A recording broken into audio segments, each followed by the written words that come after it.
ማምጣት ይቻላል የሚለውን ባለፈው ሼር ባደረኩት ቪዲዮ ብዙዎቻችሁ ተጠይቁኝ የነበረው ነገር ነው። እሱ ላይም የተወሰኑ ሀሳቦችን ለመስጠት እሞክራለሁ። እዛ ላይ ምናልባት የተጻፉትን ባለፈው ሼር ያደረኳቸውን ቪዲዮዎች አስተውላችሁ አይታችሁ ከሆነ ብዙ ሰው ጥያቄ ጠይቆኛል። እዛ ላይ ከተጠየቁት ጥያቄዎች መካከል እንግዲህ እኔ ስጽፉ አያችኋለሁ እና ምናልባት የምትጽፉትን መልስ መስጠት እችላለሁ። ግን ከቪዛ ጋር በተያያዘ ቪዛን እንዴት አድርጎ መጠቀም ይችላል አንድ ሰው የሚለውን ነው ማብራራው ዛሬ። ከዛ ጋር በተያያዘ ተጨማሪ ጥያቄዎችን ምናልባትም ቪዲዮውን አይታችሁ ጥያቄ የሆነባችሁ ወይም ደግሞ እኔ ደግሞ ከቪዲዮ ላይ የተወሰኑ ጥያቄዎችን ወስጄ እዛ ላይ ለማብራራት እሞክራለሁ። እና እንግዲህ አሜሪካን ሀገር ብዙ ሰው በተለያየ ቪዛ ይመጣል እና ስለ ቪዛ ብዙ ሰው ይጠይቃል።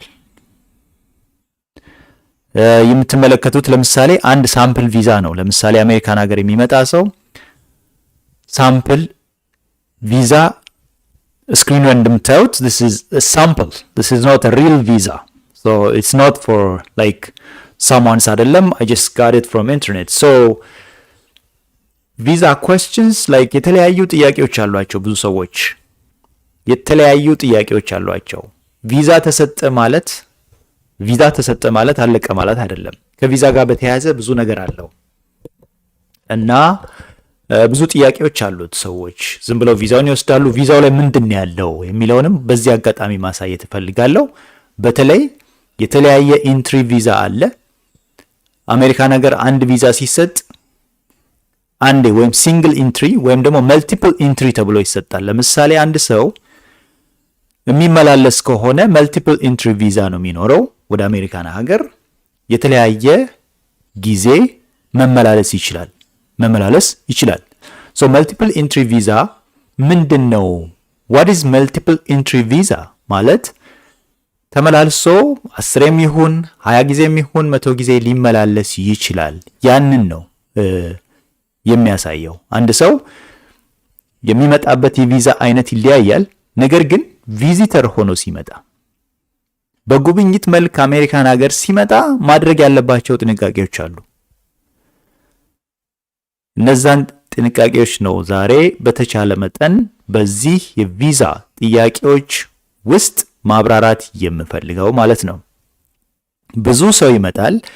ሲመጣ ግን የአሜሪካ የቪዚተርስ ቪዛ ወይም ኢንትሪ ቪዛ የራሱ ኮንዲሽን አለው ወይም ደግሞ የቪዛው ኤክስፓየር የሚያደርግበት።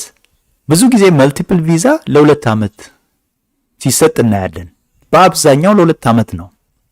ግሪን ካርድ ሲሆን ነው እስከ 10 ዓመት አይደል? ቪዚተርስ ቪዛ ሲንግል ኢንትሪ እና መልቲፕል ኢንትሪ ተብሎ ሊሰጥ ይችላል። ብዙ ሰው የሚሸወደው የ2 ዓመት ቪዛ ተሰጠኝልና 2 ዓመት ወይም ከዛ በላይ ይቆያል አሜሪካ ውስጥ ሳያድሰው ሳያራዝመው ያንኑ ይዞ የሚቆይ ሰው አለ። እንደውም በቅርቡ ሰሞኑን ሳወራ ነበርና ከሰው ጋር እንዲህ አይነት የገጠማቸው ሰዎች አሉ። ተሳስተው ወይም ሳያውቁት 2 ዓመት እና ከዛ በላይ በዛ ቪዛ የቆዩበት ሁኔታ ነበር። ያ ትክክል አይደለም። አሜሪካን ሀገር መጀመሪያ የሚገባ ሰው የ2 ዓመት ቪዛ ተሰጠው ማለት 2 ዓመት ገብቶ ይቆያል ማለት አይደለም። ወጥቶ ተመልሶ ነው የሚገባው ያ ሰው። ብዙዎች እንደዚህ ሆኖባቸዋል። ብዙዎች የ2 ዓመት ቪዛ ተሰጥቶኛል ብለው 2 ዓመት ቪዛቸውን ይዘው ይመጡና 2 ዓመት 3 ዓመት 4 ዓመት ይቀመጣሉ። ያ በሚሆን ጊዜ ምንድነው የሚሆነው? አሜሪካ ውስጥ ያ ሰው ህገወጥ ነው ማለት ነው። የ2 ዓመት ቪዛ ተሰጥቶት ገብቶ 1 ዓመት ተኩል እንኳን ቢቀመጥ ህገወጥ ሊሆን ይችላል። ቪዛው የተሰጠው ለ2 ዓመት ነው ማለት መልቲፕል ኢንትሪ ነው። አንዴ አሜሪካ ውስጥ ይገባል፣ ከዛ በኋላ ይወጣል፣ ከዛ ተመልሶ ይገባል። እንዲህ እያለ 2 ዓመት ይጠቀማል ማለት ነው እንጂ የ2 ዓመት ቪዛ መልቲፕል ኢንትሪ ተሰጠው ተብሎ ገብቶ 2 ዓመት 1 ዓመት ተኩል መቀመጥ አይችልም አሜሪካ ውስጥ። ያ የሚወሰነው በማን ነው? በፖርት ኦፍ ኤንትሪ ወይም ደግሞ ካስተም። የአሜሪካን ካስተም አለ። አት ዘ ኤንትሪ መግቢያው ላይ የሚመታ ቪዛ አለ። የ2 ዓመት ተሰጥቶት ያ ሰውዬ ሲገባ የ6 ወር ሊሆን ይችላል፣ የ1 ወር ሊሆን ይችላል የተመታለት። ሰውየው ግን ተሸውዶ ምንድነው የሚለው? የ2 ዓመት ቪዛ ተሰጥቶኛልና አሜሪካ ገብቼ 2 ዓመት ቆይቼ መመለስ ይችላልው ሊል ይችላል። ያ ትልቅ ስህተት ነው። አንድ የተከሰተ ምሳሌ ልንገራችሁ። ቪዛው ተሰጥቷቸው መጥተው ከኢትዮጵያ ከ2 ዓመት በላይ የቆዩ ሰዎች ነበሩ። የ2 ዓመት ቪዛ ተሰጥቶናል ብለው ማለት ነው። የ2 ዓመት ቪዛ ተሰጥቶናል ብለው የ2 ዓመት ቪዛውን ወስዳችሁ አሜሪካ ልክ ስትገቡ የ6 ወር ሊሰጣችሁ ይችላል። ሰው ሁለቴ ነው። ይሄ አሁን መግቢያ ብቻ ነው። ቪዛ ማለት ማለፊያ ማለት ነው። ቪዛ ማለት መሸጋገሪያ ማለት ነው እንጂ የ2 ዓመት ቪዛ ማለት 2 ዓመት ገብቼ ቆያለሁ ማለት አይደለም። ስህተት እንዳንሰራ። ብዙ ሰዎች ተሳስተው ከቤተሰብ ተቆራርጠው ይቀራሉ፣ ህገ ወጥ ይሆናሉ ማለት ነው። ስለዚህ ቪዛው በእጃችሁ አለ ማለት ወደ አሜሪካ የምትገቡበት ነው እንጂ እንደገባችሁ የምትቀሩበት አይደለም፣ የምትቆዩበት አይደለም። 2 ቀን ካለፈች ህገወጥ ነው የሚሆነው። አንድ ሰው ኢሌጋል ነው የሚሆነው። ሌጋል ኢንትሪ ይዞ መጥቶ ኦቨርስቴይ የሚባል ነገር አለ። ከተፈቀደለት ቀን ወይም ደግሞ ሲገባ ከተፈቀደለት ቀን በላይ ቆየ ማለት ያ ሰው ኦቨርስቴይ ነው የሚሆነው። ቪዛ ኦቨርስቴይ። ሶ ኢፍ ላይክ ሲፈቀድለት አንድ ሰው ሲፈቀድለት ይገባል። ከዛ በኋላ ልክ መግቢያው ላይ ማለት ነው ይመታለታል። ልክ አሜሪካ ኤርፖርት ሲደርስ እንበልና ዋሽንግተን ዲሲ ኤርፖርት ይደርሳል። ሲደርስ የ2 ዓመት ቪዛ ይዞ የመጣ ሰው ማህተም የሚደረግለት የ1 ወር ሊሆን ይችላል። ገብተህ ውጣ ማለት ነው። በተለይ የጎብኚ ቪዛ ወይም ደግሞ ቪዚተርስ ቪዛ ይዞ የሚመጣ ሰው ማለት ነው። የአጭር ጊዜ ነዋ። ይዞ የመጣውን ይዞ አይቀመጥም። አንድ ሰው ገብቶ 2 ዓመት። አንዳንድ ሰው ገብቶ ባካችሁ ምን ችግር አለው? ምንም እንደ ኢትዮጵያ አናስ ይዘን የምንመጣው ባህሪ አንዳንድ ጊዜ አደጋ ውስጥ ይከተናል። ምናልባት የማሪቱ ለገሰን አንድ ገጠመኝ ማስታወስ ይቻላል። ማሪቱ በ23 ዓመቷ ነው ከአሜሪካን ሀገር ወደ ኢትዮጵያ ሄደችው አይደለ? ወረቀቶች እስኪስተካከሉ ብዙ ሰው የሷን አላቅም፣ እኔ ዲቴሉን ውስጡን አላቀውም። ግን ወረቀት ተበላሽቶ ፓስፖርት ሳይኖር ሲቀር ቪዛ ኤክስፓየር ሲያደርግ ቪዛ ሲቃጠል የሚከሰት ነገር በጣም ከባድ ነው። ቤተሰብ ከቤተሰብ ሁሉ ሊነጣጠል ይችላል። ምክንያቱም ምንድነው የሚሆነው? ኦቨርስቴይ ያደረገ ሰው እዚህ ሀገር እንደ ህገወጥ ነው የሚታየው። ምክንያቱም ቪዛው ኤክስፓየር አድርጓል። ያለው ፓስፖርት ብቻ ነው፣ የኢትዮጵያ ፓስፖርት ብቻ ነው የሚኖረው። አንድ ሰው ለምሳሌ የኢትዮጵያ ፓስፖርት ላይ ቪዛው ተመታ፣ የኢትዮጵያ ፓስፖርት ላይ ቪዛ ተመታ፣ ይዞ መጣ። የኢትዮጵያ ፓስፖርት ብቻ ይኖረዋል ያ ሰው። ቪዛው ግን ኤክስፓየር ያደርግበታል። የአሜሪካ ቪዛ እዚህ ቪዛው ላይ ይጻፋል። መልቲፕል ኢንትሪ፣ ሲንግል ኢንትሪ ተብሎ ይጻፋል። ጥያቄዎች ካላችሁ ጻፉ። በነገራችን ላይ ከታች እየጻፋችሁ ብትሄዱ መልስ ልሰጣችሁ ይችላል። አንዳንድ ጥያቄዎች አሉ አንዳንድ ሰዎች የሚጠይቁት እና እዛ ላይ መጻፍ ትችላላችሁ። ስለዚህ መልቲፕል ኢንትሪ እና ሲንግል ኢንትሪ ይለያያል። ግን መልቲፕል ኢንትሪ ማለት የ2 ዓመት ነው በብዛት የሚሰጠው። ያ ማለት ግን ገብቼ 2 ዓመት አሜሪካ ውስጥ ቆያለሁ ማለት አይደለም። እገባለሁ፣ ከዛ በኋላ ተመልሼ እገባለሁ። መልቲፕል ኢንትሪ ነው። መልቲፕል ኢንትሪ ማለት ብዙ ጊዜ ያስገባኛል፣ ያስወጣኛል። ያንን ፈቃድ ነው የሚሰጠኝ ቪዛው። ስለዚህ በተቻለ መጠን ሰዎች ከዛ ሲመጡ እባካችሁ እንዲቆዩ አታድርጉ። አንዳንድ ሰዎች በሰዎች ግፊት ነው እንዲቆዩ የሚደረጉት። አንዳንድ ሰዎች በሰው ግፊት በቃ ምን ችግር አለው እንዴ እግራችሁ ይግባ እንጂ። ከዛ ሰውየው ከመጣው ለሌላ ነገር ሊሆን ይችላል ተመልሶ ሊሄድ። ንብረት አለው፣ ልጆች አሉት፣ ባለቤት አለው፣ ሚስት አለው፣ ትምህርት ቤት አለው፣ ንብረት ቢዝነስ ከፍቷል፣ ሆቴል አለው። እዚህ ሲመጣ መልቲፕል ኢንትሪ የ2 ዓመት ቪዛ ይዞ ይመጣና ሲገባ እንዲቆይ ሰዎች ይመክሩታል። ቆይ ይባላል ምንም እኮ ሳያስብበት። ያ ምንድነው የሚያደርገው? ዲፖርቴሽን ድረስ ሊያደርስ ይችላል። ሪሙቫል ፕሮሲዲንግ የሚባል አለ። እዛ ደረጃ ይደርሳል ማለት ነው። ኦቨርስቴይ ያደረገ ብዙ የቆየ ቪዛው ከተፈቀደለት ጊዜ በላይ የቆየ ሰው ለሪሙቫል ፕሮሲዲንግ ይዘጋጃል። ያ ማለት ዳኛ ፊት ይቀርብና ወይ ዳኛው ዲፖርት እንዲደረግ ሊያደርግ ይችላል። ዲቴይን ይደረጋል፣ ይያዛል ማለት ነው። ምንም ሳይሰራ ወንጀልም እኮ አልሰራም፣ ግን ጊዜውን አሳልፎ ህጉን ስለጣሰ ማለት ነው። የኢሚግሬሽን ህግ እዚህ በጣም ጥብቅ ነው። አንድ ሰው መቆየት ከፈለገ ምንድን ነው ማድረግ ያለበት? መቆየት ከፈለገ አንድ ሰው ማሳደስ ነው። ቪዛውን ማሳደስ ነው ያለበት።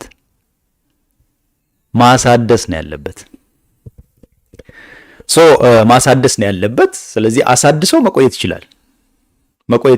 እና ምናልባት እዚህ ጋር እያሳያችሁ ያለሁት ፊት ለፊት የምታዩት ቪዛ ነው። ቪዛው የቪዛው ቀን ኤክስፓየር ሊያደርግ ሲል ማሳደስ ነው። ለማሳደስ ምንድነው የሚያደርገው? አይ የምቆይበት ምክንያት አለኝ። እናት ከሆነች ልጄ ልትወልድ ነው ደርሳለች፣ ስለዚህ እዚህ ቆይቼ አርሻት ነው የሚሄደው ማለት ይችላሉ እናቶች ከሆኑ በቀላሉ። ትምህርት ከሆነ ደግሞ የጀመርኳት አለች እና ወንድሜን ጓደኛዬን ላስመርቅ ነው ብላችሁ የመጣችሁ ካላችሁ እንደዛ ልታደርጉ ትችላላችሁ። ስለዚህ ማስረዘም ይቻላል። ማስረዘም እየተቻለ ቆይታችሁን ኦቨርስቴይ አታድርጉ ለማለት ነው።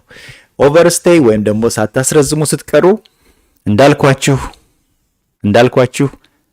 ልትያዙ ትችላላችሁ። ተይዛችሁ ዳኛ ፊት ልትቀርቡ ትችላላችሁ። ከዛ ዲፖርት ልትደረጉ ትችላላችሁ። አዘርዋይስ ግን ካልሆነ ግን አዋቂ ወይም ደግሞ ህግ አዋቂ ወይም ኢሚግሬሽን አዋቂ ጠይቃችሁ ብትረዱ መልካም ነው።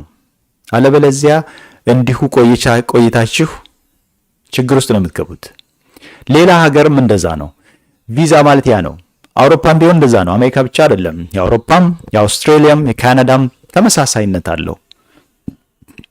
ቪዛ ነው። ምክንያት ካላችሁ ግን ምክንያታችሁን ጠቅሳችሁ ልታስረዝሙ ትችላላችሁ፣ ማርዘም ትችላላችሁ ቪዛዎቻችሁን እንጂ ገባን ብላችሁ 2 ዓመት ተፈቅዶልኛል ብላችሁ 2 ዓመት አትቆዩም። 1 ዓመት ከ3 ወር አትቆዩም። 1 ዓመት ከ5 ወር አትቆዩም ማለት ነው። አይቆይም። ቪዛ ይለፍ ነው። ስለዚህ እንደዛ አይነት ጥያቄዎች ነበሩ። የት ነው ማመለክተው? የትስ ነው እንዲራዘምልኝ ቪዛ ማደርገው ለምትሉ የዩኤስ ሲአይኤስ የሚባል አለ። ዩኤስ ኢሚግሬሽን ሰርቪስ ነው። እዛ ማመልከት ያስፈልጋል ለማስረዘም ለመቆየት የምትፈልጉ ካላችሁ መጣችሁ እንበልና እናቶች ናችሁ፣ ልጆ ልትወልድ ነው ወይም ልጃቸው ልትወልድ ነው። ስለዚህ ቪዛው ደግሞ ኤክስፓየር ሊያደርግብን ነው አሜሪካ ውስጥ ከገባን በኋላ። ስለዚህ ምንድነው ማድረግ ያለባቸው እናቶች? ወደ ዩኤስ ኢሚግሬሽን ሰርቪስ ማመልከቻ አስገብተው እኔ ልጄ ልትወልድ ስለሆነ ጊዜ ብታስረዝሙልኝ 6 ወር፣ 1 ዓመት፣ 3 ወር የመስጠት የነሱ ፋንታ ነው፣ እናንተ ብቻ አስረዝሙልኝ ልትሉ ትችላላችሁ። በዛን ሰዓት ምንድነው የሚሆነው? ያስረዝሙላችኋል። ካልሆነ ግን ኤክስፓየር ያደረገችው ለምሳሌ የተሰጣችሁ 6 ወር ከሆነች 6 ወር ኤክስፓየር እንዳደረገች እናንተ ከነበረው ስታተስ ትቀየራላችሁ ማለት ነው። ቪዛው ሙሉ ለሙሉ አገልግሎት አይሰጥም።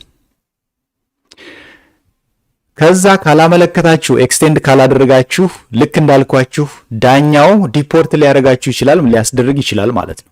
ውሳኔው ወደ ዲፖርቴሽን ሊደርስ ይችላል። ዲፖርት ከተደረጋችሁ ደግሞ አደገኛ ነው። ምክንያቱም 10 ዓመት ሙሉ ባን ነው የምትደረጉት ማለት። ከዛ በኋላ ቪዛ አታገኙም። ይሄ አሜሪካን 10 ዓመት ድረስ ቪዛ ላያገኝ ይችላል አንድ ሰው if you overstay ማለት ነው። overstay ወይም ደግሞ ከሚጠበቀው ጊዜ በላይ ገብታችሁ 1 ወር ከሆነ 1 ወር ነው። 2 ወር ከሰጣችሁ መግቢያው ላይ 2 ወር ነው። የ2 ዓመት ቪዛ አላችሁ፣ ግን የሚሰጧችሁ የ2 ወር ሊሆን ይችላል። ያችን ጨርሳችሁ አሜሪካን ካለቀቃችሁ you are staying over ማለት ነው። overstay ይሆንባችኋል። ከዛ በኋላ ምንድነው የሚሆነው?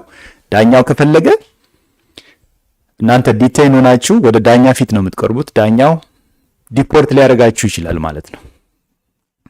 ዲፖርት ሊያደርጋችሁ ይችላል። ኦር ሪሙቫል ፕሮሲዲንግ ላይ ትሆኑና ከሀገር እንድትወጡ ይባላል። ከሀገር ከተወጣ በኋላ ግን ወደ ለመመለስ ሌላ ቪዛ ለመጠየቅ 10 ዓመት ሊፈጅ ይችላል ማለት ነው። ስለዚህ ዌይቨር የሚባል አለ፣ ብዙ ነገር አለው። ስለዚህ ኮንሲኩዌንሱን ለመውሰድ ወይም ደግሞ ይሄ ሪስክ ወስዳችሁ አንዳንዴ አትቆዩ። ስዊድንም ዘ ሴም ነው። ዴንማርክ ዘ ሴም ነው። ስካንዲኔቪያን ሴም ነው። ጀርመንም እንደዛው ነው። ፍራንስም እንደዛ ነው። ቪዛ ሲሆን አግሪመንት አላቸው። ዓለም አቀፍ አግሪመንት ነው ይሄ። ስለዚህ እባካችሁ መልቲፕል ሲሆንም ሲንግል ሲሆንም ስህተት አንስራ ለማለት ነው ይሄኛው። ትናንትና እንደውም ዲስከስ አድርግ ነበረ ከጓደኞቼ ጋር እንዲህ አይነት ነገር የገጠማቸው ሰው ነበሩና ድንገት መተው ምንም ሳይሉ ቆዩ ኤክስፓየር አደረገ። ሰው እንዲህ አይነት ነገር አለ። ሰዎች ኤክስፓየር ያደርግባቸዋል፣ ምንም ነገር ሳያደርጉ ኤክስፓየር ያደርግባቸዋል። ያ ደግሞ በጣም ብዙ ፕሮሰስ አለው። የሚቀለው ምንድነው? ቪዛዬ ኤክስፓየር ሊያደርግ ነውና አራዝሙልኝ ትላላችሁ። ከዛ በኋላ ቪዛችሁ እንዲራዘም ይደረጋል ማለት ነው። ይሄ ነው ያለው ስለ ቪዛ። እዚህ ስክሪኑ ላይ እንደምትመለከቱት ስክሪኑ ላይ ሳምፕል ያመጣሁት አለ። ቪዛ ይሄ ነው። አሁን የዩኤስ ቪዛ ትክክለኛ ይሄኛው በቃ ይሄ የሰው ዝም ብሎ እዛ ፖስት የተደረገ ነው፣ ግን ትክክለኛ ቪዛ አቀማመጡ ይሄ ነው። ስም አለ፣ ከሁሉ ነገር አለ እዛ ላይ ነምበር አለው፣ የቪዛ ቁጥር ይሰጠዋል። ከዛ በኋላ ኢንትሪው አይነቱ ይሰጣል። እዛ ላይ ኤም ከሆነ መልቲፕል ነው፣ ኤስ ከሆነ ሲንግል ኢንትሪ ነው ማለት ነው። ስለዚህ መልቲፕል ቪዛ ይህንን ይመስላል። ነን ኢሚግራንት ቪዛ። ሌላው የተለያየ የቪዛ አይነት አለ አሜሪካ ውስጥ። የተለያየ አይነት ቪዛ ነው፣ ብዙ አይነት ቪዛ ነው ያለው። በሌላ ጊዜ ግን በሰፊው እያንዳንዱን ይሄ ማለት ይሄ ነው፣ ይሄ ቪዛ ማለት ይሄ ነው የሚለውን ደግሞ ጊዜ ወስጄ ቀጥታ ለእናንተ ላብራራላችሁ እፈልጋለሁ። በዛ መሀል ግን ላይቭ አንዳንድ ሌላ እንግዲህ ፌስቡክ እና ቲክቶክ ላይ የሚጠይቁኝ ልጆች አሉ። ለነሱም እንግዲህ መልስ እየሰጠው ነው የሚሄደው። ስለዚህ ትንሽ እየታገሳችሁኝ ይሆናል ማለት ነው። እዚህ ጋር ባለፈው በፖስትኩት ቪዲዮ ላይ ጥያቄ የነበራቸው ሰዎች ነበሩ። እሱ ላይ ትንሽ አንዳንድ መልሶችን እዚህ ላይ መስጠቱ ይሻላል። ምክንያቱም በየጊዜው ቪዲዮ ክሬት አድርጎ መመለስ አልፎ አልፎ ጊዜ ስለሚፈጅ ነው። እስቲ ለማንኛውም አንዳንድ ጥያቄዎችን አነሳና እዚህ ላይ መልስ ለመስጠት ፈልጋለሁ። ኮሜንት ላይ ከተጻፉት ጥያቄዎች በመነሳት መልስ ለሁሉም ይሆናል በሚል አንዳንድ መልሶች አዘጋጅቻለሁ። ምን ይላል ጥያቄው? የሪፊጂ የሆነ አይዲ ያለው ስፖንሰር እየፈለገ ያለ ኢትዮጵያዊ ወይም ኤርትራውያን ስፖንሰር እናደርጋለን፣ ነገር ግን ሪፊጂ ያልሆነ ወንድ በጋብቻ የሚወስድ ካለ አድራሻችሁ ያስቀምጥ ይላል። ኧረ እናንተ አንዳንዶቻችሁ የምትጽፉት እዚህ ጋር አሁን ወንድ ለመውሰድ ይላል እንዴ? እንግዲህ አድራሻችሁን አስቀምጡ ብሏል። ይሄ የመጀመሪያው ኮሜንት ከላይ ያለው ነው። ሌላው ሰላም በጣም እናመሰግናለን። እሺ ግን ትክክለኛ ቀን መቼ እንደሚጀምር ማወቅ እንፈልጋለን የሚል ጥያቄ ነበረ።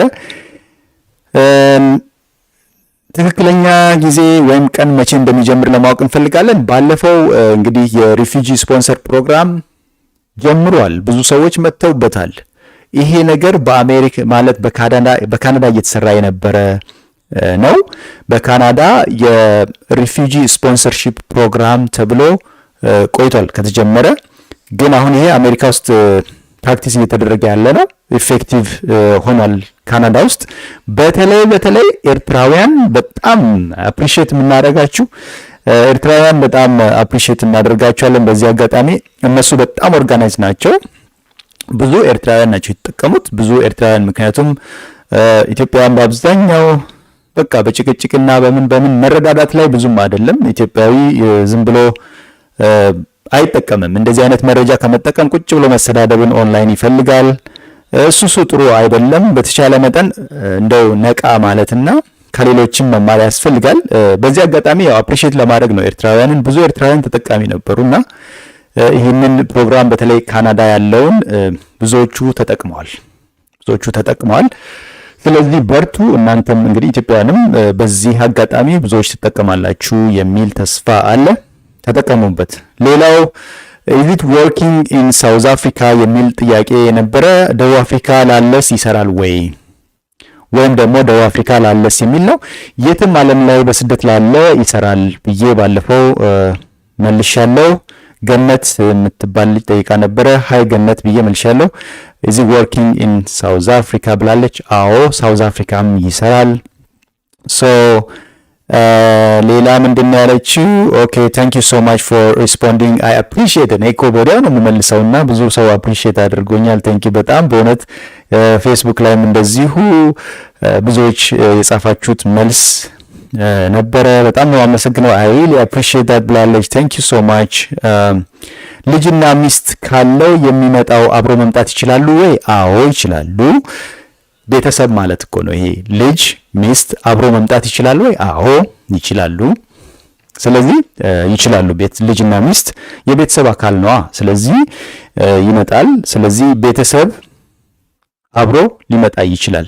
ነገር ግን እንዳልኳችሁ ባለፈው 5 ሰው አንድ ሰው ነው የሚያመጣው ይላል። 5 ሰው አንድ ቤተሰብ ሊያመጣ ይችላል። ምክንያቱም አባት ለምሳሌ የሚያቅ ቤተሰብ አባት የሚያቅ 5 ሰው ጠቅላላ ከአባት ጋር ያሉትንም ይዞ ሊመጣ ይችላል ለማለት ነው። ቤተሰብ አንድ ላይ አይነጣጠልም መቼስ አንድ ላይ ተነጥሎ አይቀርምና ይመጣል።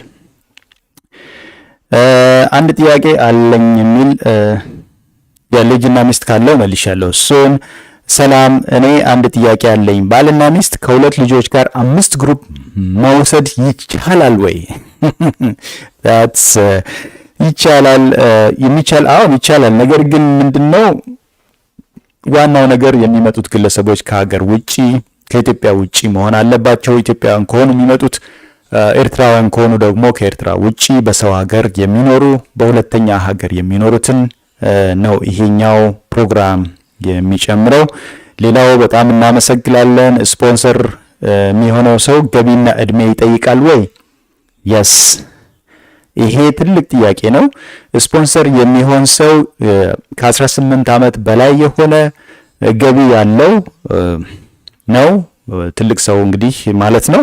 ልጆች ሰውን እናትን ስፖንሰር አያደርጉም እድሜያቸው ከ18 ዓመት በታች ከሆነ ማለት ነው። ስለዚህ ስፖንሰር ለማድረግ ምንድነው የሚያደርጉት?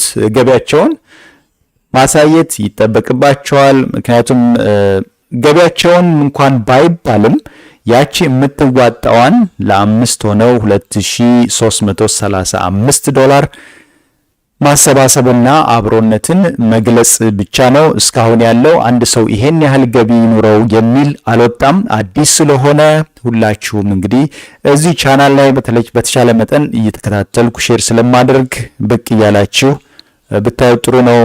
አዲስ ነገር ካለ ላይቭ እንደዚሁ ገብቼ አፕዴት አድርጋለሁኝ። ጥያቄዎችን ነው ዛሬ እየመለስኩ ያለሁት።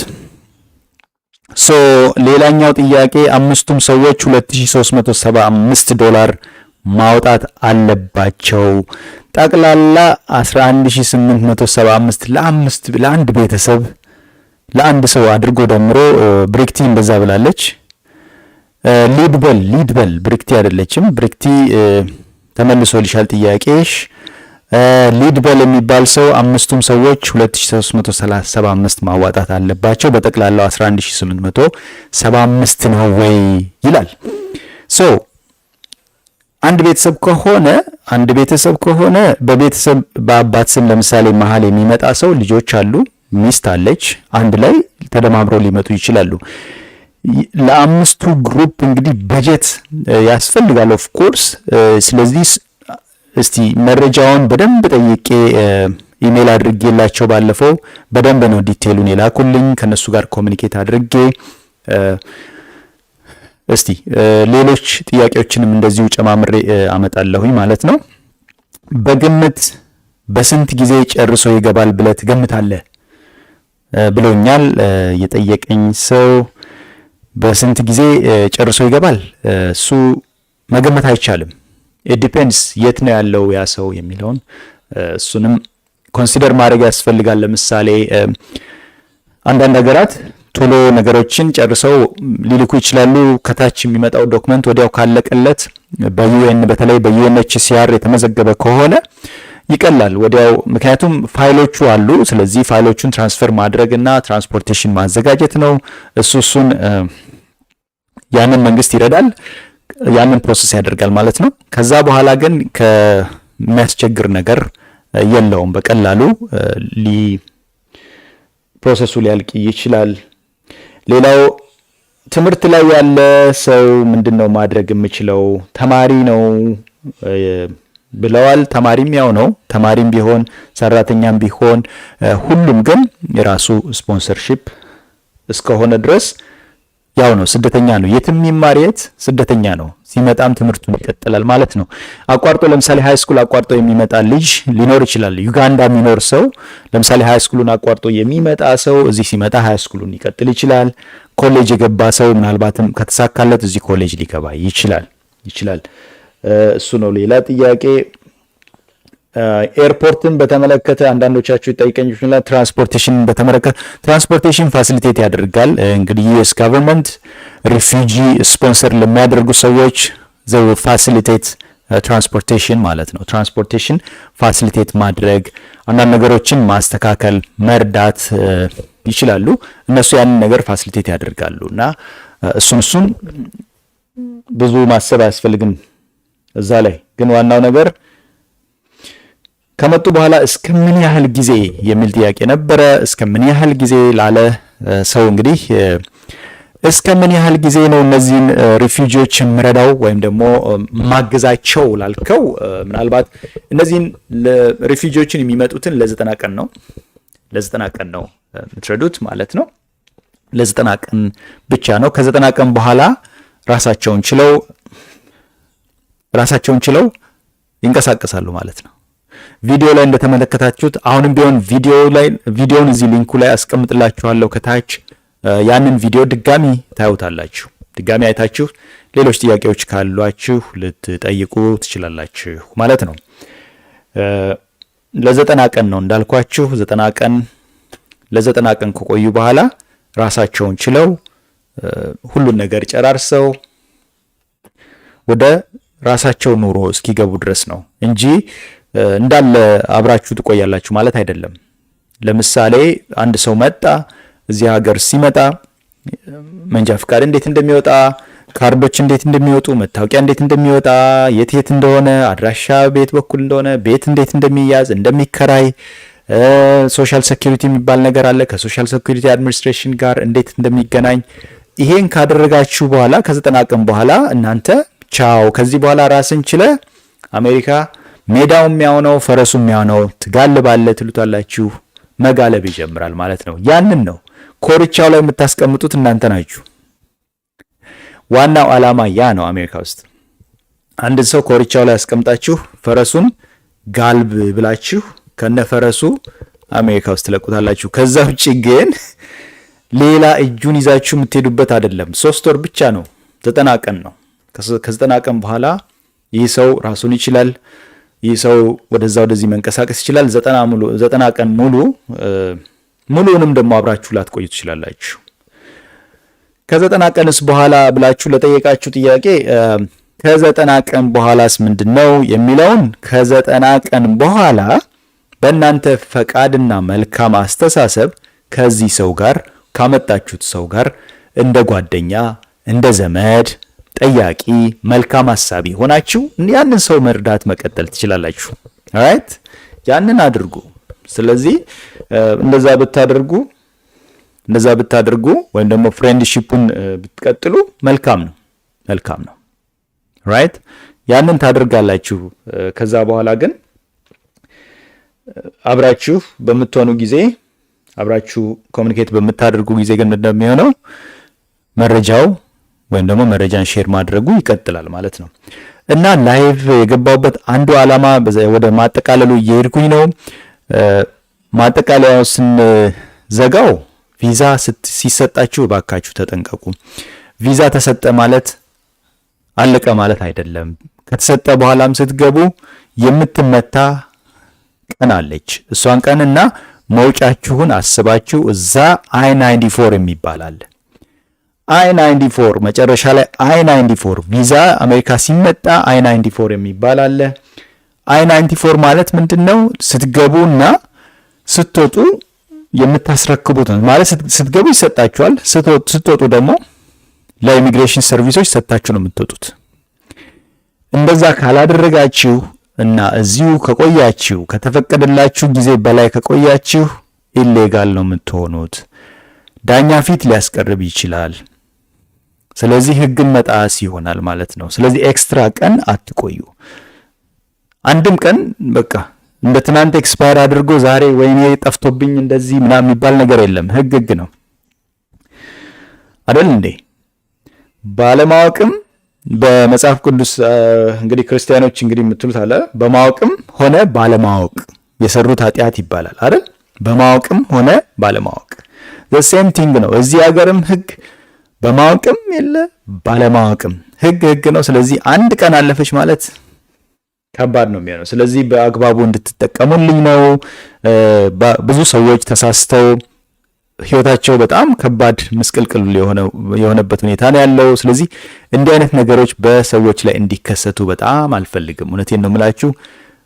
ምሳሌ አምጥቻለሁ። ብዙ ሰዎች እድሜያቸውን እዚህ ጨርሰው አንዳንዶቹ ወደ ኢትዮጵያ ይገባሉና ምንም ነገር ሳይኖራቸው ጊዜያቸውን አጥፍተው እንግዲህ በተለይ ትልቅ ሰው ላይ ደግሞ ይከብዳል።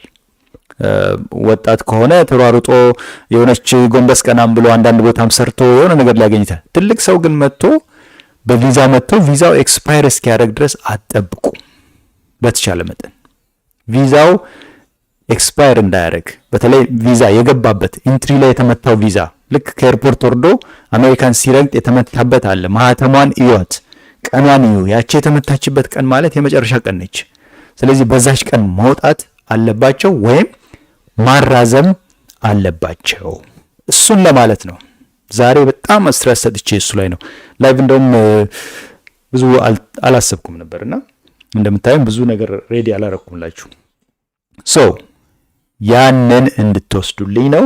ከዛ ውጪ ግን የሪፊጂ ስፖንሰርሺፕ ፕሮግራም ጥያቄዎች በየጊዜው ይመጣሉ። ስለዚህ እነሱን ሰብስቤ አምጥቼ ከናንተ ጋር በሰፊው ስቱዲዮ ገብቼ እንወያያለን። ዋንዲ ስቱዲዮን ፎሎ አድርጉ። ሼር ማድረግ መልካም ነው።